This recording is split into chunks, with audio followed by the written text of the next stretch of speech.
Hello everybody, my name is Marisol and I'm a medical assistant for 15 years now. And I wanted to do a video giving tips for new MAs who are thinking of being a medical assistant or about to graduate, looking for a job, things like that. The reason that I wanted to do this is because when I became an MA, there was no social media, there was no help. You just had to figure it out on your own. I think it's going to be very helpful for some of you because I'm going to tell you the real deal. Okay, I'm going to be just straight up with you guys. That's the reason that my channel is called Straight Up Curls. You can probably figure out the curls part and straight up, just because I feel like if you're just straight up with people, you help them more than if you're trying to sugarcoat something that is not real. So, okay, I've been an MA for 15 years. Some of the tips I'm going to give you guys are going to be very helpful for you guys. The first tip would be to be on time. If you have an interview or it's just your first day, first week, second week at your job, you need to make sure you're on time, okay? If you have an interview and they tell you to arrive, your interview is at 9 a.m., you better be there 15 minutes before because you have to look for parking, okay? You're probably getting there at a time where the parking is pretty full.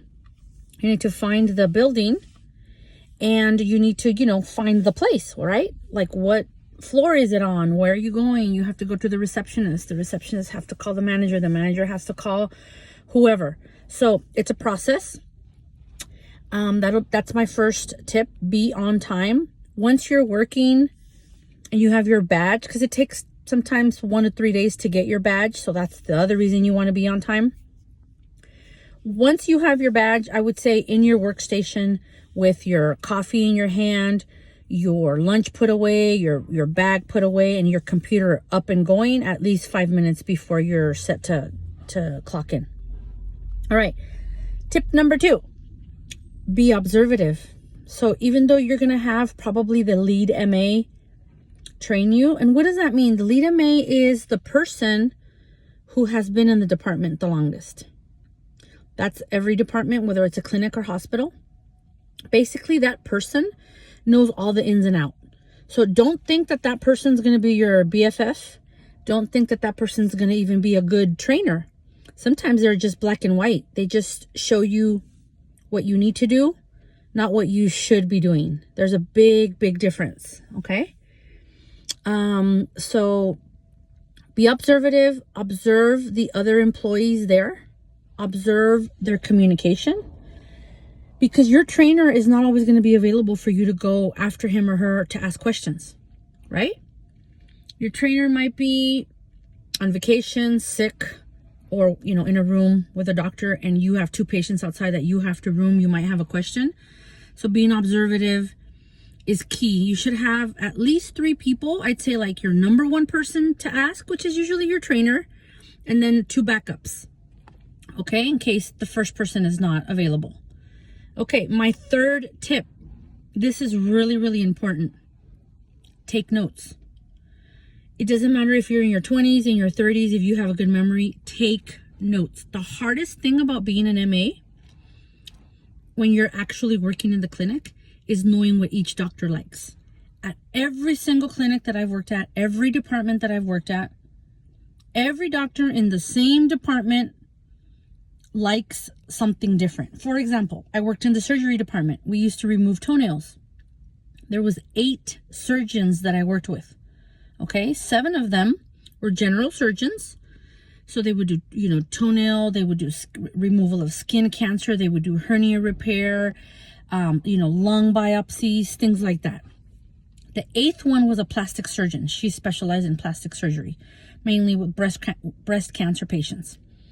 So she was the only one, so we knew what she liked. The other surgeons, the general surgeons, for example, out of 7 of them, 5 of them would come in, talk to a patient when they're going to be doing a toenail removal, let the patient know, okay, I'm going to be giving you some lidocaine to numb the toe. They would numb the toe and then just start the removal right then and there. 2 of the surgeons would like to do a tourniquet. They would use a tourniquet around the toe. So they would come into the room, talk to the patient, put the tourniquet on, do the lidocaine, and then leave the room and leave the patient in there for like 7 to 10 minutes to make sure they were completely numb before starting the toenail removal. When you are new, can you imagine 8 doctors to figure out what they each like? Normally, the departments do different type of procedures. So that's why you want to take notes. A really, really good, helpful tip that someone taught me, which I'm very grateful for. She said, have a notebook, write down your notes. But then for each doctor, for each procedure, get index cards. And I was like, what? Index cards? What am I going to be walking around with index cards? Oh, she was right. Because they fit in the pocket of your scrubs. They fit perfectly in your scrubs. So you'll put, for example, Dr. J, toenail, tourniquet, IND, lidocaine, wrap, cotton ball, whatever, okay?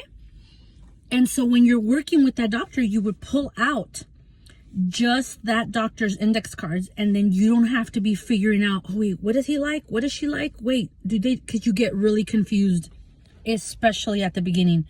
I mean, once you're fully trained, you know, for some people, it could be a month. For some people, it could be 3 months. Once you're fully trained, you're going to know the doctors inside and out.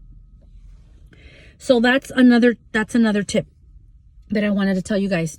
So my last tip is don't become friends with people there right away. Remember, everyone is watching you. All eyes are on you. The receptionists are watching you. The managers are watching you. The staff, the MAs, the unit assistant, you know, whoever does your payroll, everyone's watching you. So make sure you're not on your cell phone.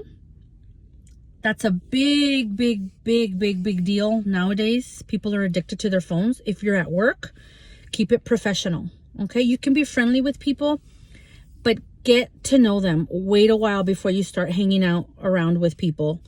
You're going to hear a lot of things at the clinic. Most of the time, the challenges for clinics and hospitals, number one challenge is attendance. People out and you're short-staffed, okay? So those are some tips. I hope those are helpful. If you guys have any questions, write a comment, please, and I will do another video. And thanks for listening. Bye.